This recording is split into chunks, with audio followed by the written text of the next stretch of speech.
The God's honest truth. Ontario, the 51st state, 1848. Can't make this stuff up. On our X space yesterday, Sunday, an American named Thomas came on, and unfortunately I couldn't link. I was white-knuckled through the GTA all the way to eastern Ontario into Bruce County. Went right through the most northern worst of the Arctic vortex formation. Did that Friday coming out, and of course it moved south with me, and of course going back it was brutal. But Thomas brought up the story of the oldest suspension bridge in Canada today, Niagara Falls, and it's an 1848 story. It's the birth of USA-Canada trade relations. Before Canada was a country, this was British North America, specifically the colony of Upper and Lower Canada, and what befell them as the United Kingdom entered into what were called the Corn Laws, where they terminated that British North America, specifically Canada, Upper and Lower Canada's preferential trade access to Mother Britain.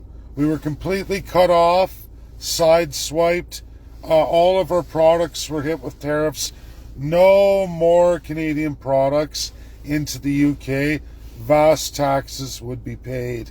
It was devastating for Ontario and Quebec, those provinces today, in their pre-1905 amendment expansions. It was the Little Ontario, Little Quebec, Upper and Lower Canada. So what had happened in 1846, UK terminated all preferential access forevermore for any Canadian products to ever make it to the UK. We were banned. We existed to serve them in revenue, to be their subjects, lower class colonial subjects, pay taxes and revenue, but not have equal trade access to today's United Kingdom. This is the old world that reigned supreme all the way up to World War II. And the only people that Canadians can say they owe their lives and generations to is the United States of America. You never had to pay taxes like all the other states of the Union.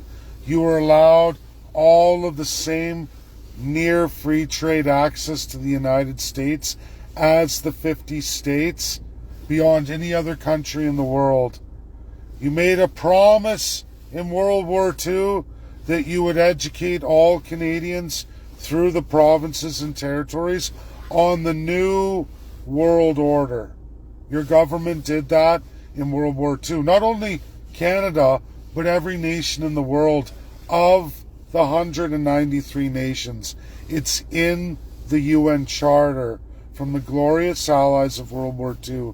I tagged my friend Michelle Rempel before I'll give you this wicked story, true story of the first bridge for people crossing and trade, which was Canada Rail to the United States, and eventually we'd run east and west in the formation of the Dominion of Canada, making sure all of that in over 85 percentile went straight south to the United States, where we were given equal access as all of the 50 states without paying any federal reciprocal taxes.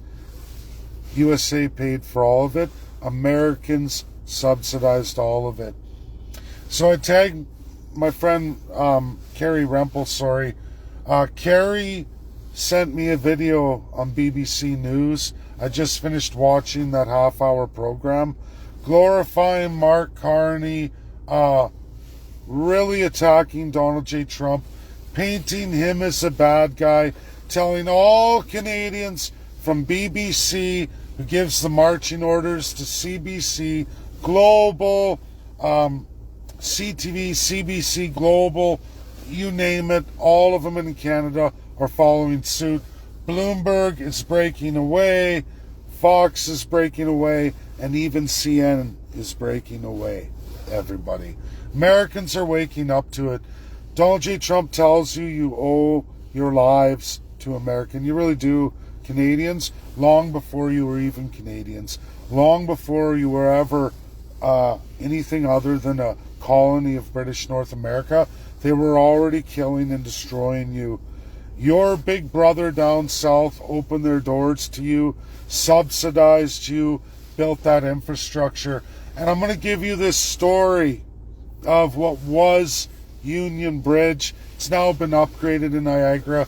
It's still the oldest bridge to the United States in North America, which is central to Canada's trade north and south to the United States of America. Obviously, Peace Bridge, Rainbow Bridge came along after, vast scale, great for trucking, but still that rail bridge goes, and it's the monumental piece. A 16-year-old boy navigated that gorge, and a $5 reward for the first American or British subject of the colony of Canada, Upper and Lower Canada. Whichever child could build a kite to fly across that 800-foot span treacherous gorge and land their kite line, and then tie a rope, pull it back, tie a bigger rope until they got the cables, and use the cables crisscross until they had massive cables, massive machines. America and Canada together on Union Bridge. Ontarians, you were the first in Canada to explore statehood. You are the first to aggressively go for statehood. Now, Britain responded against all of you, made treaties and other things, gave you some kind of governance, and America's patiently waited for you. We hit World War II. Britain was finished. Britain promised America a lot in the Atlantic Charter 1941. They developed the new Charter of the United Nations with USA, with Russia, China, and of course France, who realistically, France was smithed by Germany in 1 week's time. World War II was started and finished in France in a week. They were completely taken. Britain would have fell literally a month later had USA and Russia said, up yours, UK, you can go straight to hell. You've been nothing but a thorn in our side.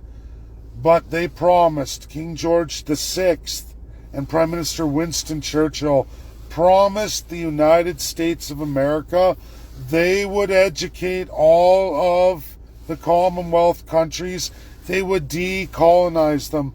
And to King George VI's credit, he most certainly did, at least till 1952, where he started on Canada, but died in the middle of it. He had finished India, who quickly threw away everything he had put in place to be ratified after his death. They threw away a lot of it and remained as they are today in a class structure as a republic, but not truly a free republic. Still a member of that evil Commonwealth, still a member of the old world order of socialism and fascism. Arguably, are they better or worse than Canada? I don't think so. It's a third world country that has caste system entirely enshrined in it, where there are superior human beings throughout all levels of the Indian system, which is identical to what Canada is. We have first, second, third class subjects and a savage class of human beings with the most inhumane laws in violation of the new world order. We are designed in the old world order. When Mark Carney says the old world order doesn't work, he's talking about his British system and the need to transition to communism, not the new world order that's supposed to be since 1945.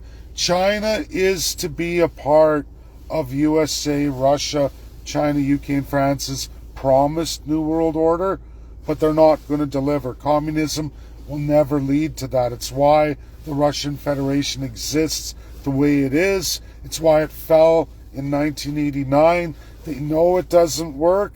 If you read the Russian Lexilogos, you will learn about 13 different types of socialism, including the most dangerous socialist fascist system that Canada finds itself in, that America's really making monumental grounds on navigating.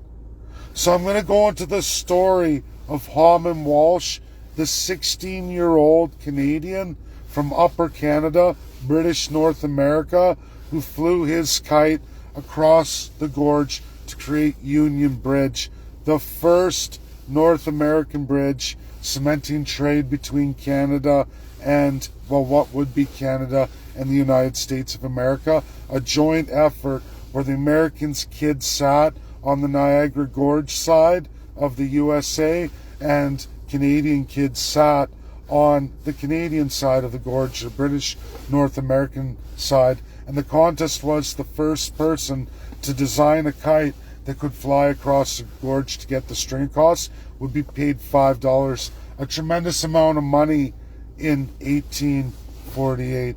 And Harmon Walsh did that, and it was a beautiful thing that cemented forevermore Canada and the United States, when at that period of time, all Ontarians, you wanted to be the 51st state. You begged America for it, who then was only a middle power, not strong enough to stand up to the British North America, still at war with the Spanish Empire as they were removing slavery from the world, which they would go on and finish after their civil war, and they would spend the next 50 years removing that from their southern states constitutionally, and they did post the Civil War, but they had to finish off the Spanish Empire and terminate all of that evil still lingering in their southern USA states. Fact, America evolves, Canada doesn't. Canadians, Ontarians, it was you who wanted to be the 51st state first. You were the first to aggressively pursue it, and America couldn't take you. They could only give you preferential access because they weren't strong enough at that time, still in war with the Spanish Empire, to have a two-front war with Great Britain, the United Kingdom, the most powerful nation in the world at that time, the superpower of all superpowers. USA couldn't do it. What we know of our history is a lie. I hope everybody takes the story of Harmon Walsh, a beautiful story of Canadians and Americans together, and just exactly why we have such a deeply integrated trade system. And the only reason why today that's coming to an end, I'm going to tell everybody, the BBC special ran that's the propaganda of Mark Carney and all the Canadian evil media today, is that it's an epic lie. Mark Carney brought Premier Scott Moe to China to betray the United States of America and turn over the world's greatest source out of the ground, the number one most highly enriched uranium ore out of the ground. There is no equivalent worldwide than what you pull out of Saskatchewan. It's a dense piece of matter from early solar system that impacted the Earth, a tiny fraction, 1 in a trillion hit on Earth that landed in Saskatchewan, a source of immense energy, the world's largest and most best source of weapons-grade uranium, bar nowhere else. Kazakhstan is a close second that Russia has used. It's why only USA and Russia have a vast stockpile of nuclear arms, and they have never, ever used them since stockpiling them.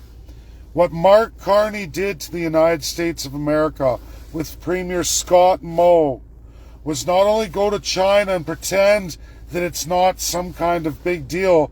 They went there, and Scott Moe folded for the first time in American and Canadian history and turned over that greatest source of weapons-grade uranium ore, the world's best and only source out of the ground, already 20% enriched, well on its way to devastating world destruction, and handed that over to China. Completely betrayed the United States of America. If that isn't a declaration of war by Canada, I don't know what is. You talk about proxy war. For no media in the entire world to cover this and defend Donald J. Trump's words and actions is a human travesty. It's a human travesty. It's an utter insult to all humanity, really. The allies of World War II, what we fought for, it's a great betrayal of Canada on a magnitude never, ever seen before. To complain about all the vast crimes against Canadians by China in spying, in theft, in breach of our supposed sovereignty and America's sovereignty, our best friend, and you do that. This isn't just a tit for tat, threaten us with 51st state. Oh yeah, we're going to make China a weapons-grade uranium monster of nuclear, and by 2050, they'll overtake United States in all nuclear armament. Many, many times the United States of America by 2050. Ontario, you've been dumping all of our gold into China for 2 decades, most of it under the architect Mark Carney, who was the governor of the Bank of Canada under an appointment by who? Stephen Harper, Conservative. He completely sold off all our gold reserves, largely through London, straight to China. And when the UK said, no, Carney went to Charles, got appointed by Boris Johnson, Prime Minister, as then another series as the Bank of London, Central Bank of England. Mark Carney goes on and finishes it off, where all of a sudden 200 tons of Ontario gold annually enters into China to take over USD, to destroy USD. This is what Canada has been doing since 2011 under the Canada-China Security FIPA deal, aka the War on America. At the exact same time period, Alberta, you sold the Penhold base. I know, as a child in Air Cadets, I had a dream I'd be a jet pilot. I know I'm way too big of a guy, but I was a skinny teenager, and I had a love of jets. Top Gun was a big deal to me. I wanted to be a fighter pilot. I joined Air Cadets. I did all the military requirements. I did the summer camps. I did the Hercules when we had them. I did them. I did the Penhold base. I did all of those camps. I even went to Cold Lake to do the Arctic survival, where they train space pilots. Well, we sold Penhold. We sold that following Canada-China FIPA in Alberta. The central base sold to China as a pilot training base for communist Chinese pilots. That's what we did. It's in news media. It's greatly diminished. I know it's hard to find. It's there. You'll find the flight schools. They're communist Chinese. The fences are up there. I know. I spent time there as a child. Summer camps for Air Cadets. Pre-training for the Air Force. I did that. I know that. I looked at what they did to the place. I know what it is now. A Chinese runway fenced in Chinese writing, do not enter. There's been many exposés of people who've gone to Alberta to see what's going on there. It's Chinese owned, Chinese operated. A Hercules Spar Aerospace gone from Penhold all the way to the international airport, long gone. I used to do a training episode. They'd fly me up in a Hercules. I'd be on a cable. They'd open the back door and you'd have to walk down with all your gear, walk down that ramp in the air, flying through the air, walk around the cable and come back up the runway. If you were strong enough and you didn't go flying off the cable and you could hold your pack, you passed, and I did. Cool things like that no Canadian child will ever see again, let alone any Alberta child. Long gone. When we gutted our NATO spending, terminated all of that, lost all the Hercules, lost Penhold, we sabotaged Alberta, Canada, completely under Stephen Harper. I'm sorry, Canadians, this is a truth I lived personally in my lifetime. I lived it. Can't make it up. Gone forever. No Canadian kid will ever know those experiences. My generation was the last. It was closed shortly thereafter. By the time I was in high school, it was all closed. My dreams gone. Move on in life. From there, it wasn't long dealing with China that these things were done with Alberta. It wasn't long before Albertan government with the federal government, didn't matter, conservative then into liberal, started selling off all the reserves that America and American investors developed for Canadians to make that industry. It wasn't Canada. I can tell you what the province of Alberta invested in. A South American company called Solvex, my first oil field job, where Albertans were fleeced, lost all taxpayer investment, went down the tubes into the garbage. Good thing we elected Ralph Klein, who brought all that American investment in, and over the next 10 years, Ralph Klein developed the oil sands, developed much more natural gas infrastructure through and to the United States for American oil reserves to keep 99 years of American military complex reserves, strategic reserves for America. Your Canadian provincial and federal politicians greasing, thieving, cheating, and raping you, and at the same time thieving, cheating, and raping the 50 states of the Union and all federal American tax-paying citizens who are subsidizing Canada, subsidized all of this out of their pockets without any reciprocity of taxes. They don't get a federal payout from Canada. And all Canada's treaty obligations not met, and in fact defunded to the lowest levels ever, meaning fuck you, America. And what did they do?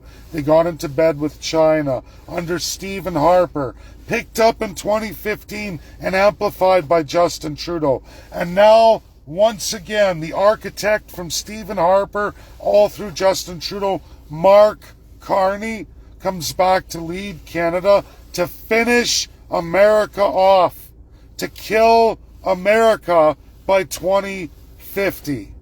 That's what's happening here, folks. I'm ashamed to be Canadian. I'm ashamed to have to tell you this. Yesterday I went through Quebec. That's already well on its way, folks, for PQ, which was the party in majority in power with 74 seats, neck and neck with the Liberals, but won that majority in the Quebec Parliament, which is a legislature, their province. They won, and they nearly won a referendum. Well, I'm telling you today, the Liberals are half as powerful in Quebec as they've ever been. And PQ took all the Conservatives, half of the Liberals, and is running a whopping majority under Plamondon. Whether people like him or not, that party's the party that ran the referendum they nearly won in 1995. Lost by literally 52,000 votes. Folks, by the numbers today, as a very good statistician, a guy who has a great grasp of mathematics, a skill set I have, When I look at the numbers today compared to 1995, I see a completely decimated, for the first time in Quebec history, not only a conservative devastated party, CAQ Smythe, I see a liberal party, Smythe, never before in Quebec history. The separatist parties are standing alone, and PQ happens to be standing exactly where they were in 1995 while in power, and they're not in power yet. Their election comes this October. And on the build they're at, with all the crazy liberals are doing, pissing Québécois off under Mark Carney, Québécois see it. Of all Canadians, they see it the most. And I'm looking at the numbers today, and on this trajectory, they're going to blow away a referendum. People don't see it, but I see it. I see it mathematically brewing rapidly. And the more Mark Carney speaks, the more he talks about his Western Canada-China deal, his Ontario deal with China, and Quebec losing out on their pharma that they developed, to being sacrificed by Ontario and Western Canada, they're going to be gone. And if they stay intact, they're going to do much, much better in the United States of America, where I think they will go. Because like my latest tour of Quebec, where I brought more than 500 people into our party, 500 Quebecois joined us following that meeting I had and that tour I did. 500 joined us. And that's Party 51. Folks, Separation Quebec is really looking like on the table, contrary to whatever you're hearing. Way beyond Alberta, and it's effectual because you have the party coming into power in a massive, whopping majority. But this time, there's no Liberal Party of Canada with some kind of authority there. They're half the strength they were in 1995. And the more Mark Carney speaks, the more double dealing he does. The more he goes with China, and the more he favors Ontario, Alberta, and Western Canada, the more Quebec's going to be gone. And it really works out well for them to join the United States. And you know why? Because they're lower Canada. Where Quebec ends in civilized Quebec is where my province, Alberta, starts. The populous Quebec and the far reaches of its north are the border of the 49th parallel. I know, I drove it. 2 months tour, I drove all of that northern Quebec to see it for myself. Most treacherous, beautiful, like nothing else I've seen in Canada. Developed for RVing, snowmobiling, dirt biking, quadding. 161 kilometers of that, fully developed like nothing else I've ever seen in Canada. And that's Quebec's far, far north. It's why it's called Lower Canada. Why? Because that portion of Quebec is well into the United States. It's south of some states of the Union. Lower Canada. And it will fit nicely into the United States, honestly. And that will greatly rupture and wreak havoc on Canada. That will divide Atlantic Canada from all Western Canada, including Ontario. There won't be any strong links left. Labrador sitting in stasis. It will wreck Canada. It will wreck Canada, and it will only promote more into the 51st state. That I see everybody going to whatever success Alberta has, which I think is maybe at 10%. Best case scenario from what I'm seeing in numbers from their signature drive and lineups so far, in the hundreds and maybe some thousands. It's not strong enough, and we're seeing it take almost all of January. If it goes and even into February, it takes all of February. We're down to for sure 15%. If it goes into March, that means we're lucky to see an electoral support for separation of Alberta at 10%. But mark my words, Quebec is poised to surpass that 50%. They're very close. A couple more nudges by Mark Carney in Western Canada, and I think Quebecois are going to be gone. And nobody sees it. Media's not reporting on it. It's shocking to say the least. As a mathematician, I see the numbers and I don't lie about it. I see Quebec massively, like never ever before in any scenario of independence getting there. And I'm desperate to wake Ontarians up in this video to the truth of your history and you who was the first to want 51st State of the Union, but America was not strong enough at that time to stand up to the United Kingdom. And yes, Canadians, you all owe all your lives in your Arctic climate to the United States of America. They've been carrying you all along. As the Christian story goes, if people don't know it, I'm going to tell you another story to kind of explain it. It's the story of the feet in the sand, and the person dies and is standing at the gates of heaven looking back on their life, and it's a sandy beach, and they see all of their lives. The good times, they see 2 feet in the sand, and then the bad times, the worst times of their life, it goes down to just 1 set of feet in the sand. And the person standing there, their soul at heaven going back on their life, and they turn and they look to God and they say, God, you know, it really troubles me that at all my greatest times, you were there, you were walking with me in the sand. I can see both set of our footprints. You were there with me in all the great times. But when I prayed and I was down and I was at my worst, there's just the 1 set of footprints. You weren't there for me in my worst times. Why? Why did you do that to me? And God turns to the soul and says, my son, the footprints you see in the sand is me. I was carrying you. I was carrying you across the sand when you couldn't walk. I carried you. It's an epic, beautiful story of truth. And I'm sorry, Canadians, but in those times in your history, when you were at your worst, that single footprints where you think those are your footprints, that was Christian America who lifted you up. They carried you across those sands, that tundra, that Arctic. They carried you when all those you're sworn to who subjugate you left you to die. Left you to die.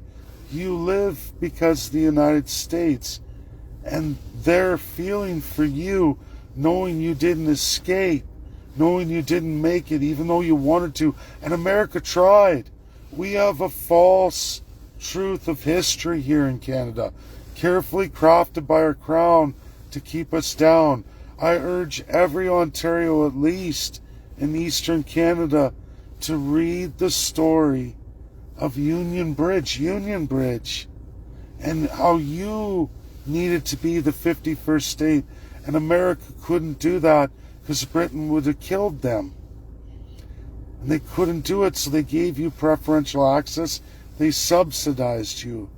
And that's never ended all of these years. It's why everything runs north and south, because America gave that to us. They carried us when those who subjugate us threw us to the wolves. That's a true story. And that was a beautiful thing. Thank you, Thomas. And I ask you, Benjamin Ebley, please share this video on X and please tag Thomas in it. I get it. I do want to make that kite. I want to find a way to make that kite. It's a beautiful story. And moving the mountain of Ontario is priority. Quebec's already moving. I think Quebec's going to be leading this, Canadians. They're going to be leading this. And for all French Canadians who don't know, I've given 2 examples of 2 French states of the Union where all their signs are English and French. All their legislatures in the U.S. run in French. There's a Spanish version too for a Spanish state. I'd showcase just 2. There's more, but I show 2 epic ones who've always been there, and the federal government can't stop that. They don't ever talk about it. And federally they'll say da-da-da-da-da, but not at the state level. The sovereignty that so many Canadians want is absolutely found at the state level. The United States of the Union. That's where American sovereignty is found, in the state level. It's also the sovereignty for the American Indians, too, is at the state level. Equal nations within the nation of the states, and they get equal for those who constitute. Still work in progress. They got a long way to go, but they've continually, year after year, signed on more and more land releases. You see it every year if you look. America doesn't have big blowouts with their First Nations, not like Canada. The American Indian citizens are doing fairly well. Not all. There's all that need settlements, and those settlements are tied to Canada, believe it or not. And that's just truth. God's honest truth. That's what this video is. Everybody, share, get it out there. Tell as many as you can, especially Ontarians, because Canada's rupturing, and I believe by Christmas for sure, everyone will be shocked at how evil your media really is when Plamondon comes on with Quebec's separation in a real referendum hosted by Quebec radio and media, paid for by the majority government, professionally run, in the same intent and power and focus as the Allies of World War II did, even here in Canada, for the Sudanese communities in Ontario and Edmonton, Alberta, Toronto, Ontario, and Edmonton, Alberta. It blows me away that Canadians are left so in the dark, and your media refuses to provide all these truths for you, even in most recent history.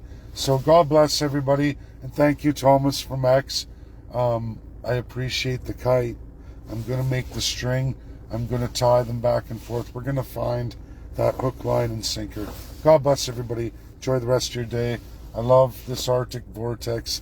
The sunshine reminds me a lot of Alberta. One thing about deep cold is it settles all that moisture and you get that sunshine. So eat it up, folks, if you can. I mean, stay warm, but it's beautiful. God bless. Bye now.